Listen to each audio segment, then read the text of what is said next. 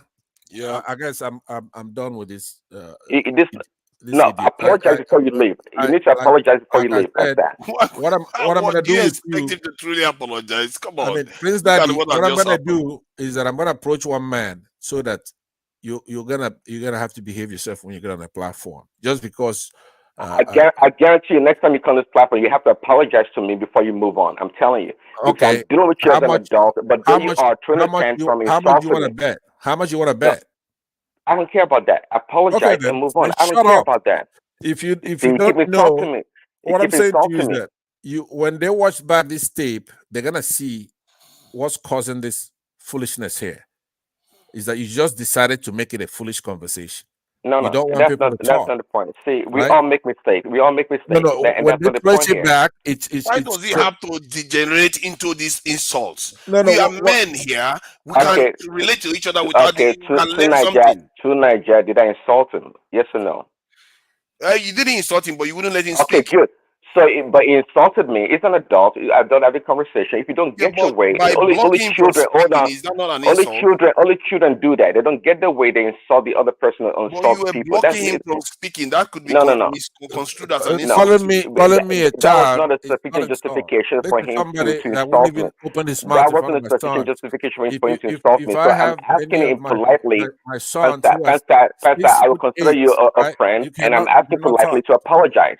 Cancel the consider you a friendship friend. because people who have respect, if you respect yourself, you would I'm not telling be you somebody politely not to apologize so we can move on. I don't care. Apologize and we'll move on. I'm not going to get to the gutter trying to insult you. I'm not going to do that. It's not going to happen. You know that. No matter what you say to me, I'm not going to insult you. You're borrowing a book from Ajala Kuku yesterday or so where he won't let somebody talk. I don't think I was even here. You're learning the I don't know wrong what happened. things. And I thought you had more class than that, but you have no class whatsoever. In a conversation, you're trying to make me yield to when somebody. things don't go your way, don't insult people. That's just a childish thing to do. You know, calm if you're in front down. of me, Hold on.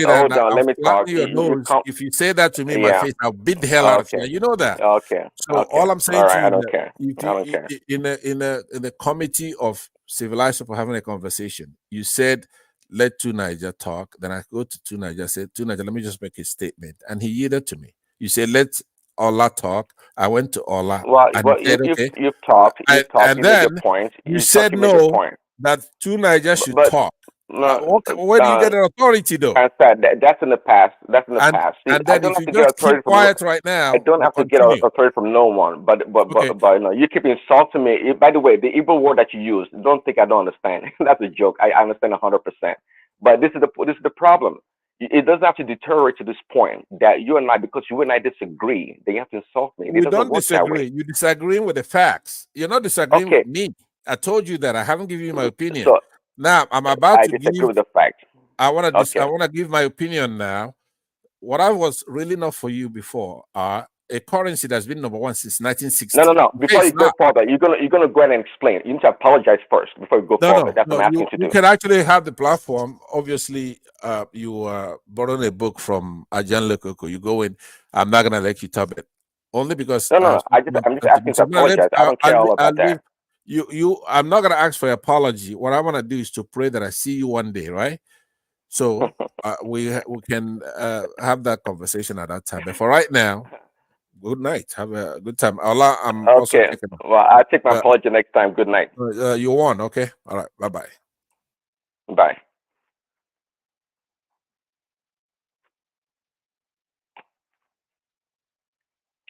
Hey, Allah, you there? What do you call it? Thomas, you still there? Or you can just end the show. I'm here, but because I don't have any power to. I don't even have any power to regulate, so I just have to decide to keep quiet. And well, I think by the time one man review this thing tomorrow, I think he'll be able to do something because personally too, I will tell you, I don't really appreciate insult because we are here to educate people, and when we are trying to educate people, we should live by example. So not for us to be doing exactly what we are blaming our leaders for, and just to, so because this is supposed to be, because one thing I've learned over time is, in an intellectual discussion like this, there should be no, except you are doing something like is so scientific or is mathematical. There's no wrong answer, and there's no right answer to the point of people trying to prove that I'm the best or whatever. You just try to convince people. You try to let people see the reasoning from what you are saying. That's the way I see. But I me, agree. I don't I agree. understand all this insult, to be honest. I don't. That's what I'm saying. I don't know why anybody should insult anybody. You can disagree on the point. I mean, we have superior knowledge. Nobody does. Yeah, we can differ on opinion, but there's no need to be insulting people because they don't agree with you or they don't see things your way. That's not the way it goes. Exactly. So, to be honest, I don't really appreciate what happened tonight. I have to, and I don't know why two Nigeria ran away, because because the thing we are talking here about our country is, we just have to be positive about the situation. And I know that if we don't understand the history of the country, if we don't really understand where we are coming from, then we don't even understand where we are going to. So I've seen people criticizing the policy. As for me, any policy that has benefited the elites without the same thing benefiting the poor masses, it's not what we should support. So that's why I keep saying floating of Naira is not wrong. What is wrong is that now that we've done that now, because when you float Naira, people will now start looking for some kind of alternative for gun. You start dropping your SSCs and you start looking at the critical things this time. But then, within that economy, if you train your people to identify opportunities and you give them the right scale of meeting those opportunities, we should be talking of how to increase our productivities, not how to start defending Naira for the rich. Because it seems like we don't really understand that if we defend Naira today, we are defending for the rich. The poor man are not going for tourism in Well, London. okay, to that point, and that's what Emefiele and Buhari's administration have been doing. They've been defending the naira for the rich, and just like we found out, right, from Cardoso, right, many of those backlog of dollars that they had to settle were based on fraudulent transaction or non-transaction, just people turning papers for whatever, and they have a claim against the reserve. That's what's been going on. Okay, the common person don't really get access to the benefit of this defending of the narrative that was going on under that administration. So Yeah. and we need, we need to resolve our immediate problem. Obviously, we need immediate solution to the problem. This long-term solution is not going to solve the problem right now. We can embark on it, but it's not going to solve that problem, the problem that we have right now. And when people like Tunaja, goes on a tirade of this explanation of what we need to do and this and that, it shows that he doesn't have a clue, about what to do. And not like I have the clue, but the people doing it, we have to analyze what they're doing and see if it makes sense or if it's making any impact. And we know the impact that we're looking for is not going to be immediate. It's going to be something that's going to take a while. But all these people are impatient. They want Tinubu and his administration to do magic in less than a year to get into power. They're just unrealistic. I mean, to me, they pretend, but I can tell from their voice and their leaning that they want the administration to fail, not because they care about their policy, really. No, that's one unfortunate thing about being a citizen of a country. When people don't know how to be a good citizen of a country, there's a difference between you not liking a politician and you not liking your country. Because what people are doing here, especially those people that are against the government, is they are doing that against the country, and it shouldn't be like that. I will give you an example. A Canadian will separate Trudeau from Canada, for sure. Like I said, we know what Trudeau is doing here. Myself, I didn't even find out until friends started pointing me out to some kind of contract award. I was like, wow, wow, wow. You know, the way this guy was just giving some kind of contract to to his cronies, you know. And as I speak now, the guy is even afraid to call for an election because he knows that definitely that it's not going to be easy for him. So when we are saying this, our situation is this, where I think Tinubu is failing. It's going to be a year in, like, say, how many weeks from now? On May, that's like in 2 weeks from now, it's going to be 1 year in power. I can't say this thing enough. Recruit, recruit, recruit. I've not seen those recruits in mass the way he talked. Oh, cassava, agbado again. I've not seen all those things. I want to, yeah. I appreciate the coastal road, of course. Coastal road is going to bring a very long-term impact. It's going to create some kind of activities. See, when you even have so many road infrastructure too, it's going to reduce insecurity. That's what people don't know. Because for anybody to start creating some kind of insecurity, then you must have capacity to start blocking all the routes. So, but when you don't have that capacity, then it's going to reduce insecurity. So that one there. Then we should look at, okay, good for us now.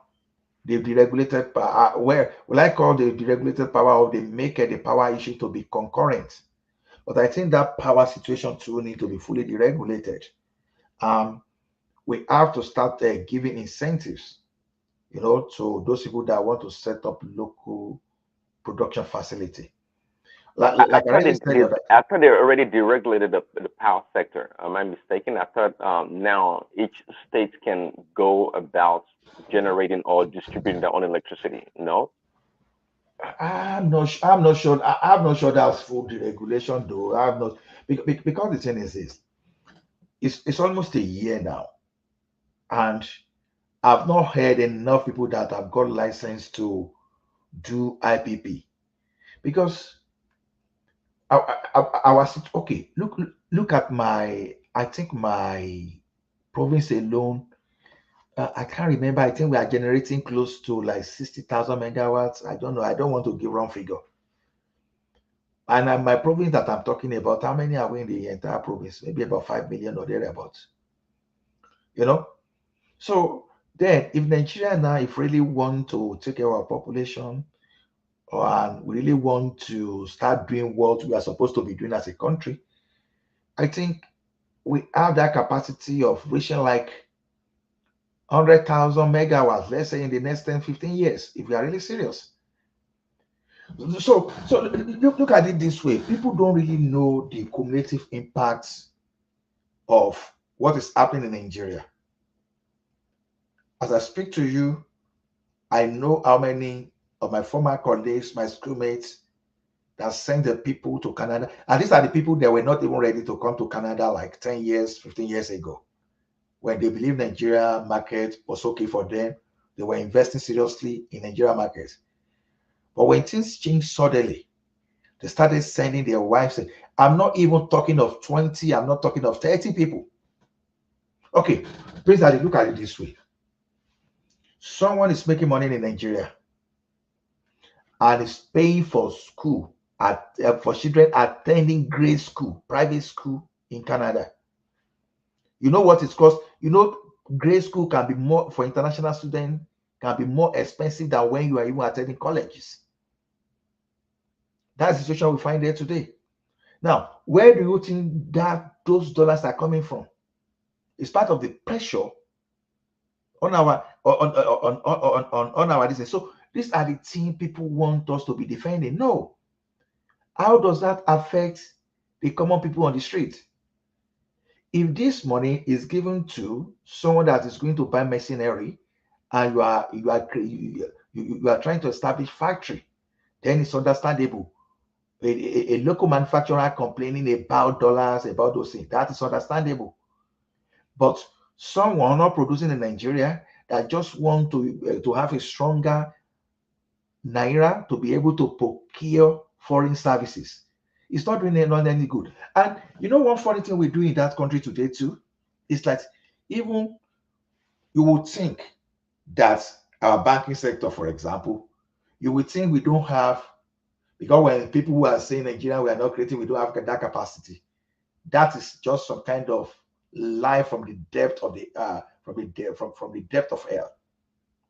In the sense that even as far back as the early 80s, no, the late 80s, the early 90s, local softwares were used by some banks.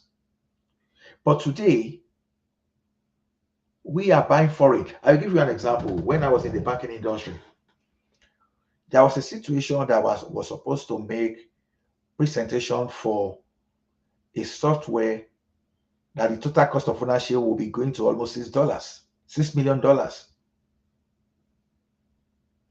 And we had a guy that eventually solved the problem that one could not even solve for less than $20 million in that country. For less than 20 million, for less than 20 million naira. That 20 million naira that I'm talking about included 5 years service time. You understand? So, but some people still prefer to go for the one of foreign at $6 million. So it's just a funny situation in that country. So if we continue this way, because I keep hearing, oh, we are supposed to get this thing right, we are supposed to get this right.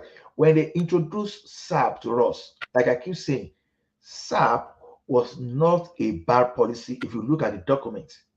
Okay, the document said, okay, Nigeria, you should improve your manufacturing by providing power facility. When you borrow, you use money for this. We borrowed the money, we embezzled. And we are saying, oh, SAP was not good. SAP was not the problem. Your military administrator that embezzled, that didn't follow through, was the problem. Because had it been that we've implemented, as at 1986, 85, you wanted to buy there's this white garment that there are some cloth there that is okay, because some teru, we would prefer the one coming from Nigerian textile to the one coming from China. Because we're still doing fine when it comes to our textile industry then. But along the line, we forget to take care of those things that will give us, the empower us. So what any normal masses on the street of Nigeria should be talking today, because I see that people are being misled to be talking about, oh, dollar is expensive, fuel subsidy. No, a common man on the street of Lagos should be talking of food, should be talking of shelter, should be talking, and all those are supposed to be local solution to our problem. Good morning. Morning, sir.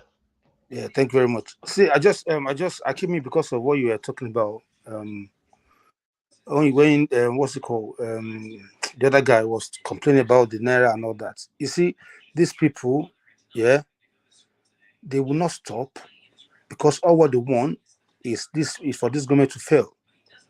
No matter what Tinubu does or anything they do from now on till the end of his time, they will not stop. They always look for downfall of that country. They don't love Nigeria.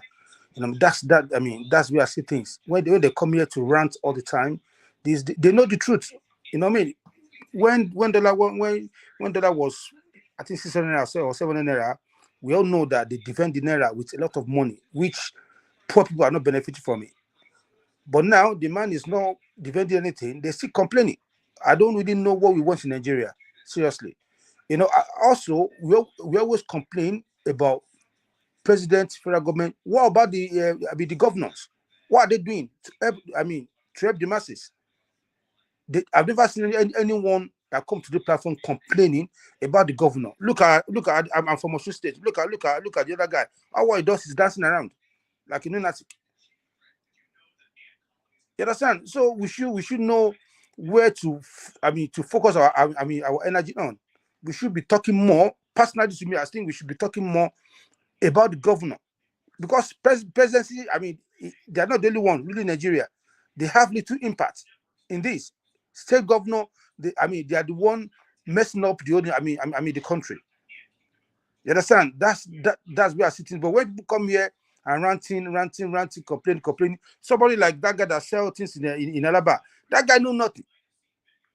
All what he wants is Tinubu to fail so they can say, yes, we told you guys. You know?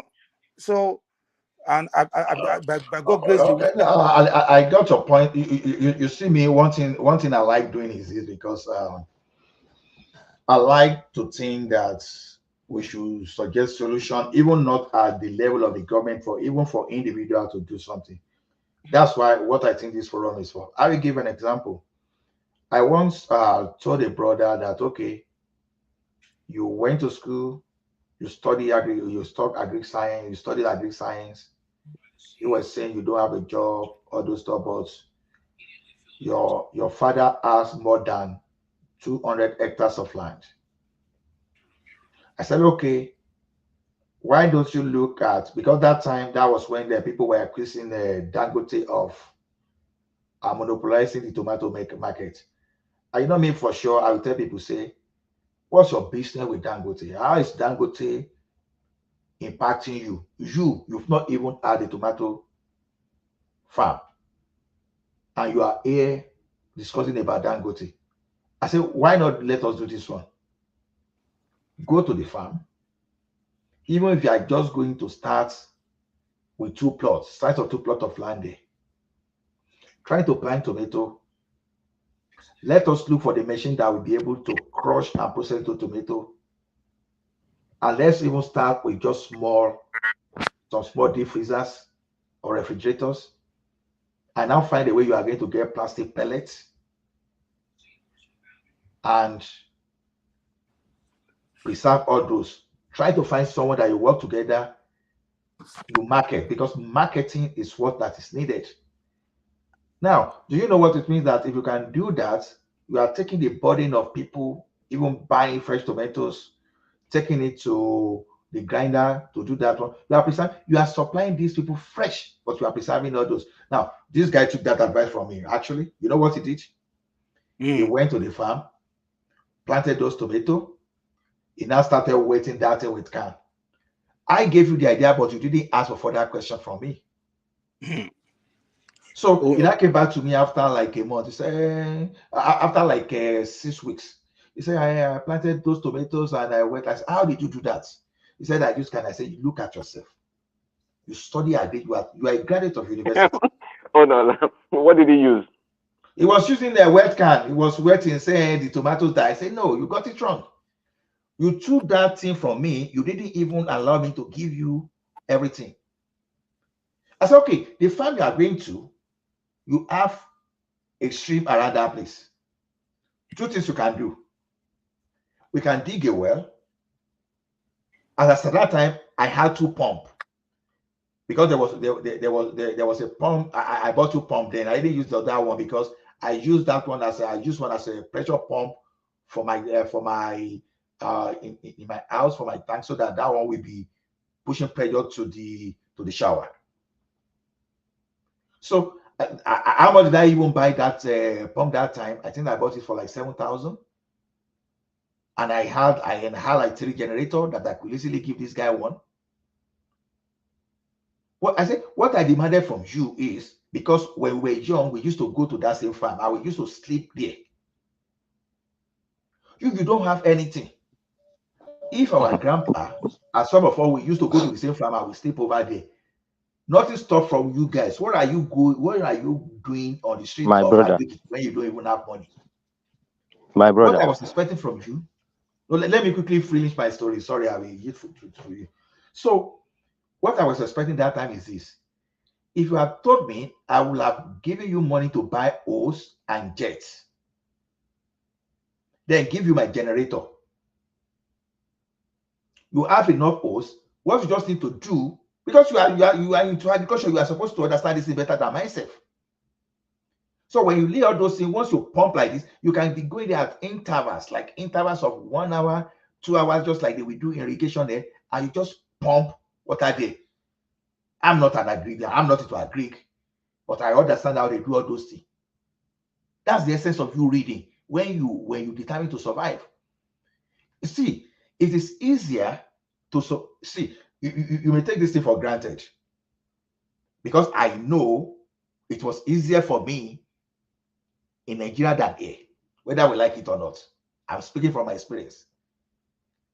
If you know what to do, or if you see someone to tell you what to do, it is easier to survive in some cases in Nigeria than here. Of course. If you build a product now, okay, go continue. Sorry, I just wanted to chip in something because I've been listening to what we've been saying since morning. It's somewhat a sad day for me actually. Throughout last week, it was very sad because something happened, and sometimes when we continue to blame our government, I feel that we are not doing ourselves. We are not doing the favor, yes, by blaming. We should blame ourselves. You understand? Sometimes, you see, when Buhari said Nigerian youth are fantastically lazy, people shouted. I looked at it and I said, "This guy is not." He said they are lazy. Nigerian youths are lazy. You understand? Then he now said Nigerians. He now said Nigerians are fantastically corrupt. Both statements are correct.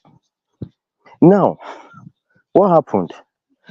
On Monday last week, I lost two of my colleagues.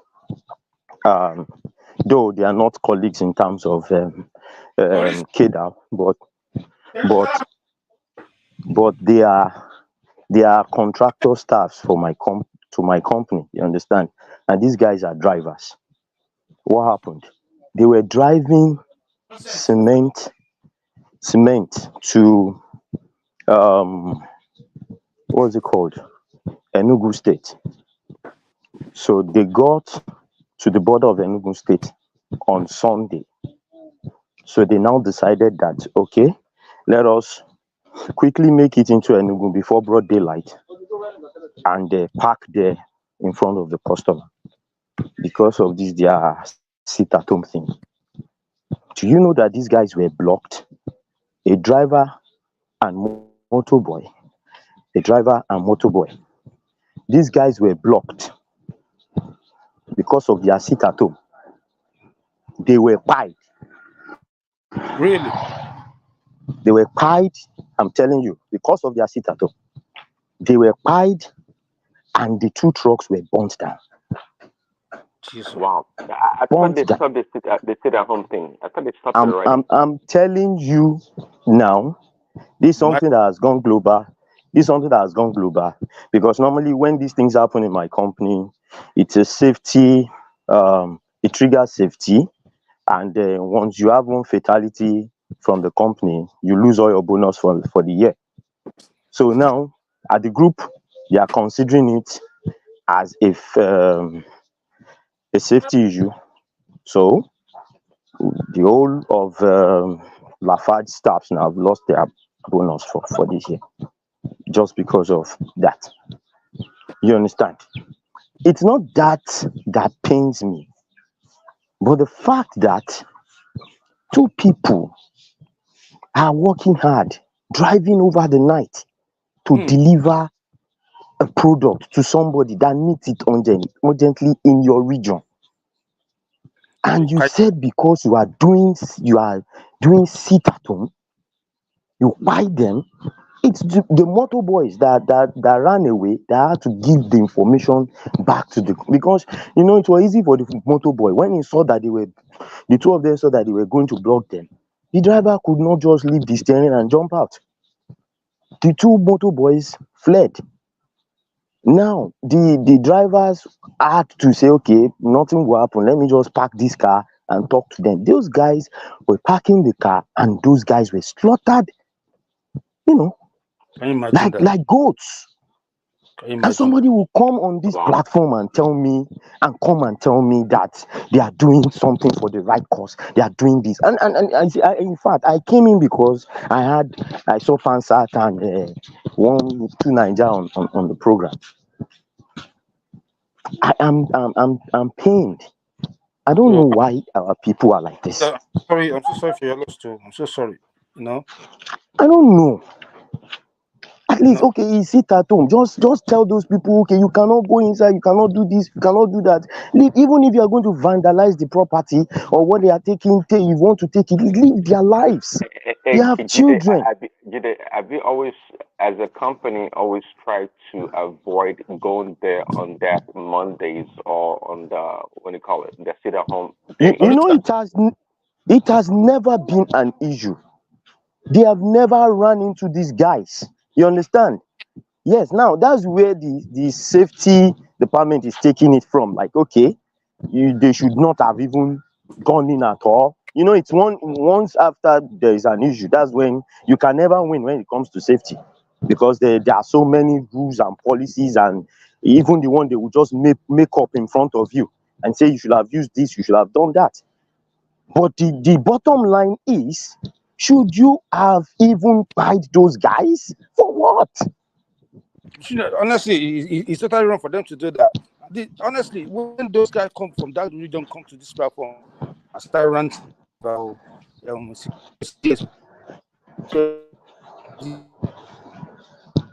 looking at that, they don't talk Connection about. problem, but the driver and the motor boys, are they from that region?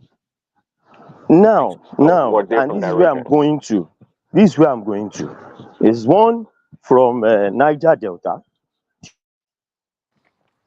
the drivers. The other is Yoruba. Now, and this is what I'm trying to say. By the time we have a riot and people from these zones decide to retaliate, that is what they will see. And they will now start shouting victimization, because that person has his own family. Tell me how the wife of the children of those people whoever like anybody from that zone, whoever, you can imagine. And I know soon that thing might happen, because you cannot keep losing your family members, and the rumors or the news keep featuring around in the southwest, and they will not react. They will react one day. And when they now react, you now start talking. You say they have planned to kill all of you, they have done to this, or they have done to that. I don't understand these people. And that's why I'm even happy that this coastal way is cutting them off. If we can cut them off and just remain as Nigeria, let these people go.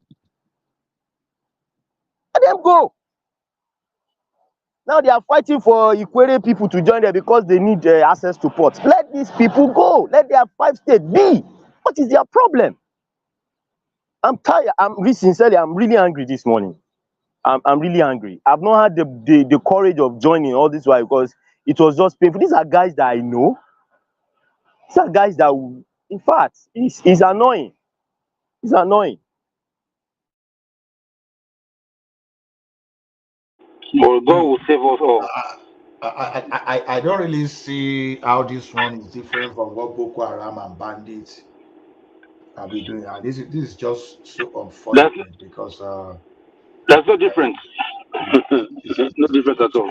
it's so unfortunate, to be honest. I don't know. I can feel I can feel your pains, and I can feel your, because if I say, because if you've worked in band before, we even understand the pains of what, when you see something happen to your colleague, especially those people on delivery, on a bullion van, and all those people that were caught by all this kind of Boko Haram situation. There, I can feel your pain. It's just an unfortunate situation. See, this is the problem. We masses, we don't really understand. Even for those people that are agitating, you are agitating against bad governance, and you are now attacking a poor man like you, or someone that is just trying to survive like you. It doesn't make sense. You can't even move closer to the elites that are causing you pains. Even to now have insult to injury, the elite that are causing you pain, if they pass through that place now, you start ailing them again. You want to do everything to just get their favor. And look at innocent people, look at the common people now, look at what they've done to their life. It's so unfortunate, to be honest.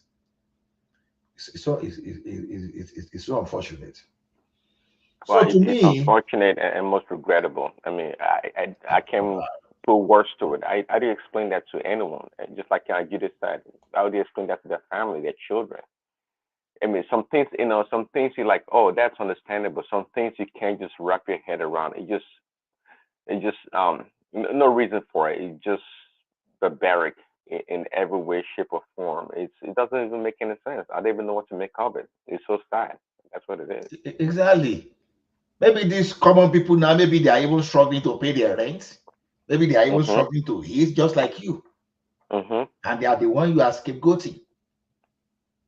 My goodness. So, whether we like it or not, to me, I brought fact to support Tinubu, innovation, and all this thing. But to me, at the end of this month, I'm saying this thing publicly so that it's going to be documented, and I believe some people are very close to the government, and they've got to do things. All those promises, you understand? I can see policies, no problem. I understand. When I see policies, long-term policies, I understand. Naira floating, there's in fact the best time to float Naira was like 10 years ago.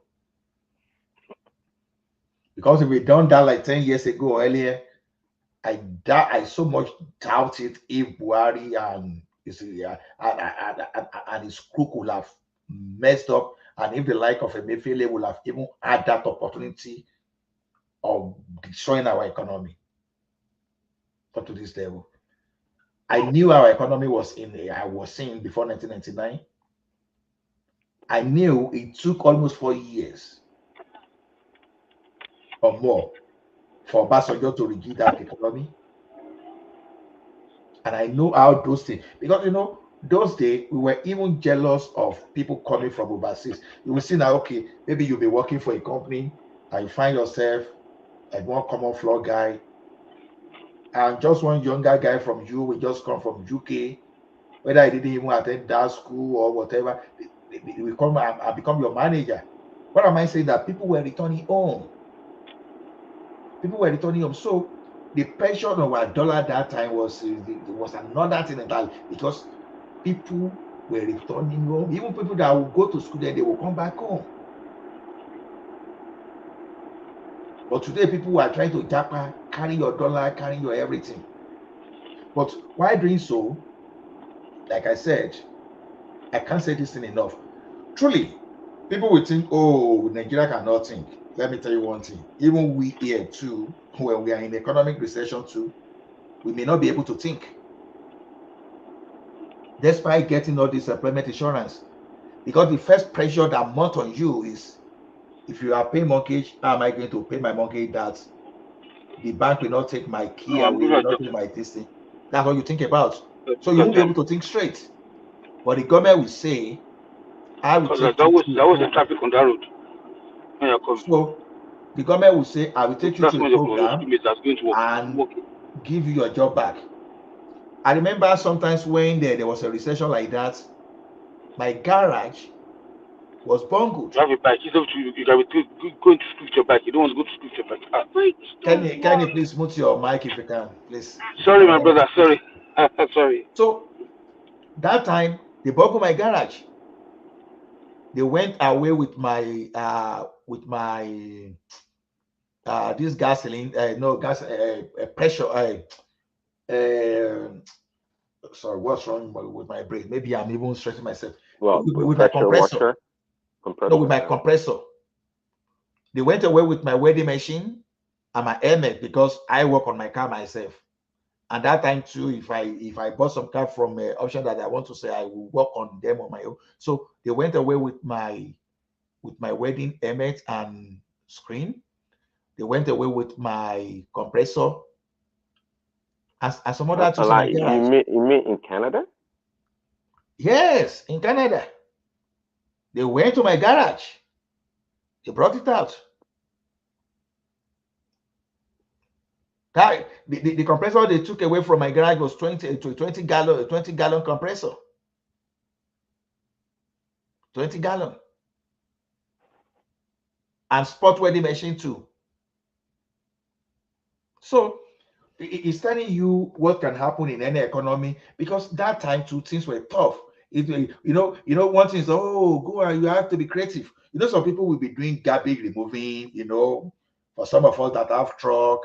Some of us will quickly look at, okay, what's the purpose of this truck that I have, say, when the economy is in recession? You understand? Some people can quickly think, okay, let me put something online and start doing garbage removing. And then we go to what do we call it? There is this people that used to lease car to move things around.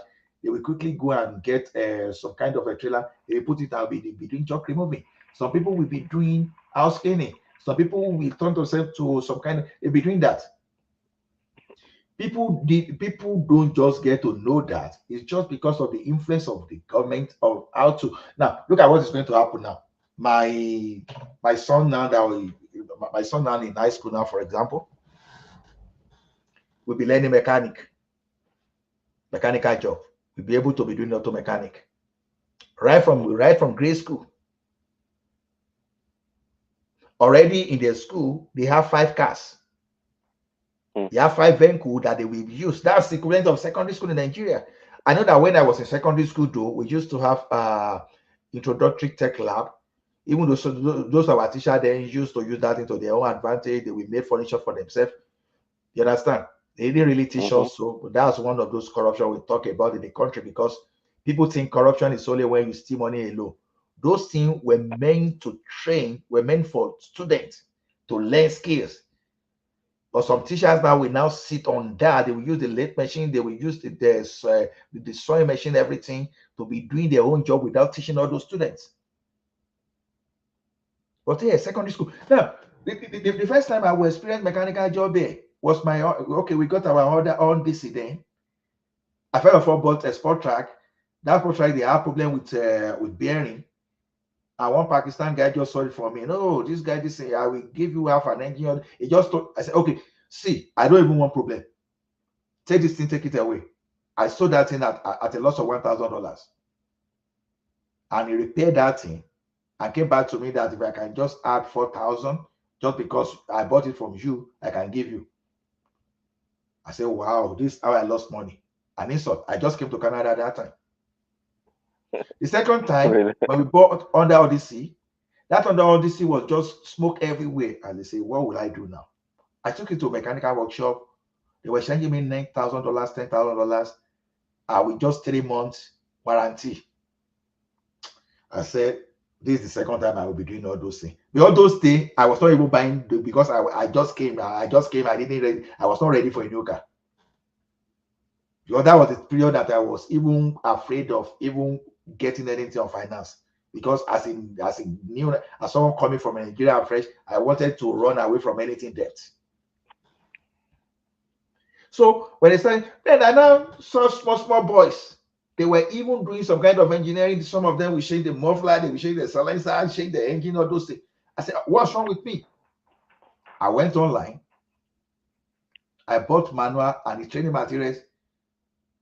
I went to the garage myself. I went to buy an engine from the nearby city. I could still remember that time $500 or $600. I bought hand lift. This eye lift hydraulic. I bought that one too. It was on sale. I bought it for $180. I went to Enterprise, got around $1,500. Went there, I brought the engine. I bought transmission lift, and I bought jack. All those things that I bought, I told you everything that completed that car from The only thing is this: normal mechanic will work on it on a day, right? I was working on it gradually. The total hours I spent on that, I think I spent like about 18 hours. But that saved me $9,000 or $10,000 they were demanding from me. That's how I became an emergency mechanic. We drove that car for years before someone eventually said he needed it. I will send it to Nigeria. So why am I saying all these stories is this? Where am I talking? Okay, you will look at me at my the type of education I have. You will naturally believe that why should this guy be doing all this rubbish? No, every dollar means a lot to me. When I was doing my tax return, my corporate tax return, I know it's not personal because I do my corporate separately, I do my personal separately. When I have all this quick book, when I'm doing my accounts, some people say, I say, because you don't understand. If I give this to an accountant, they are going to charge me like 3,000 because of the level of transaction I have. It's not a regular transaction like maybe you are just a contract employee. If you're a contract employee, it's so straightforward. But because I have QuickBook, I document my things. I track the mileage that I even drive to clients. I put everything. When I finish building my list, I will even present my statement of accounts, my balance sheet that I will submit with whatever I'm filing to Canada Revenue. How did I, although, my situation where maybe because of my background, maybe I can do that. Okay, fine, no problem. But what is that of mechanical? Okay, what about these guys in secondary school that can put the engine down and replace the engine? Where am I saying all these stories? These things I think are possible in Nigeria. My uncle used to be proud of himself as an industrial welder with Ajakuta. It was when Ajakuta was not working again that he went back to school to get bachelor degree in marketing and finance. I became a teacher. Till the guy died, he preferred his job as an industrial welder with Ajakuta. My brother, you see, most of these things you're saying, it's not as if it's not practicable here in Nigeria. Because, for instance, even I myself, I used to have a BMW 3 Series then, and there was no mechanic in the vicinity that could work on the vehicle. All these Nigerian it's not something we know, it's not this and that. They will tell you that this is not good. They said it's not good. So then I just had to work start. On my V8 now. I work on my Chevy. I just had to start reading into it, learning into it. You understand? And since my job is electronics, that gate, why is it not open? Sorry. Okay. So sorry. I just, my job is electronics. I do. What's someone doing now? You can only see, but you can never give. You can only see, but you can never give. You can only see, but you can never give. You can only see, but you can never give. You can only see, but you can never give. You can only see, but you can never give. Listen, you can only see, but you will never want them. You can only see, but you will never give. You can only see, but you can never give. You can only see, but you can never give.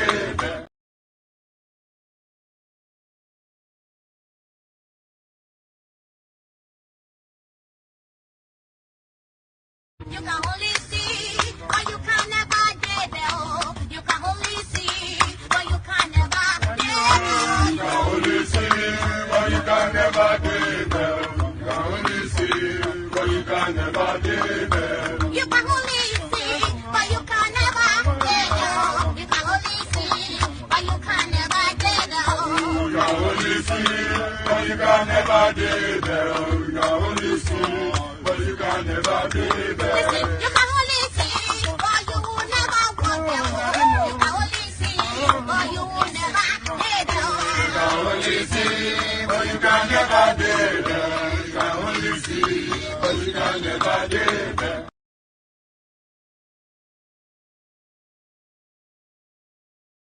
These recent elections, it's unfortunate that because the two things happened, first of all.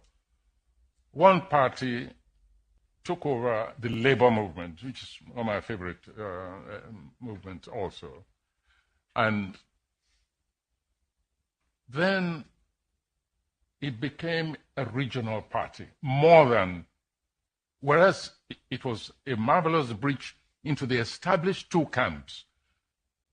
Peter Obi achieved something remarkable there, that he broke that mold. Yes, however, he did not win the election. In addition, my own organization has a monitoring unit. You know the one I'm talking about. And so I could say categorically that Peter Obi's party came third, not even second. And that the leadership knew it. But they wanted to do what we call in Yoruba, bajue. That is, you know, you have force of arms. You also have force of lies. And it was gearing up towards violence. They were going to send, some of the hardliners were going to send crowds, young people, into the streets to demonstrate. I'm always ready to be among such demonstrators, but only on the banner of truth, not of lies, not of deceit. These recent elections,